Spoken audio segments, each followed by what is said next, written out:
নবী সাল্লাল্লাহু আলাইহি ওয়াসাল্লামকে জিজ্ঞাসা করা হয়েছে, আদম আলাইহিস সালাম থেকে নিয়ে আপনার উম্মত পর্যন্ত লক্ষ কোটি উম্মত, এত উম্মতের মধ্যে আপনার উম্মতকে আপনি কিভাবে চিনবেন? এরা যে আপনার উম্মত, আপনি তাদের জন্য সুপারিশ করবেন, তাদেরকে নিয়ে নিয়ে জান্নাতে যাবেন।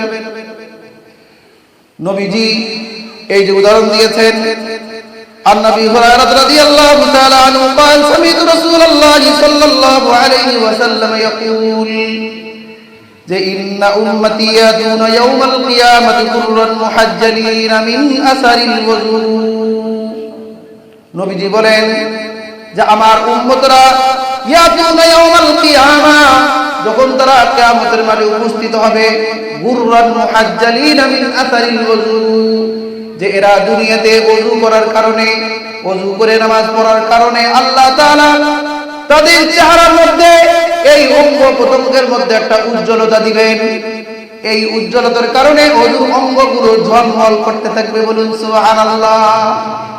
নবীজি অন্য হাদিসে উদাহরণ দিয়েছে যে দেখো, একটা কালো বা অন্য রঙের গরু হোক কিংবা ঘোড়া, অনেক সময় গরুর কপালের মধ্যে সাদা, সামান্য সাদা থাকে, পায়ের মধ্যে সাদা থাকে, তো হাজারো কালো উটের মধ্যে, গরুর মধ্যে, ঘোড়ার মধ্যে এই সাদা পা বিশিষ্ট ঘোড়াকে বের করা সহজ কিনা বলেন? নবীজি এটাই বললেন যে যারা আমার উম্মত হবে তারা, তাদের এই যে বৈশিষ্ট্য থাকবে, কিয়ামতের ময়দানে তাদের অঙ্গগুলো ঝলমল করতে থাকবে। এজন্য নবীজি বলেন ফামান ইসতাতা মিনকুম আন ইউতিলা গুররাতাহু ফালইয়াফআল, সুতরাং যে ব্যক্তি চায় যে তার এই শুভ্রতা, তার এই উজ্জ্বলতা সে প্রলম্বিত করবে, লম্বা করবে, মানে বেশি উজ্জ্বল হবে, ফালইয়াফআল, সে যেন তা করে।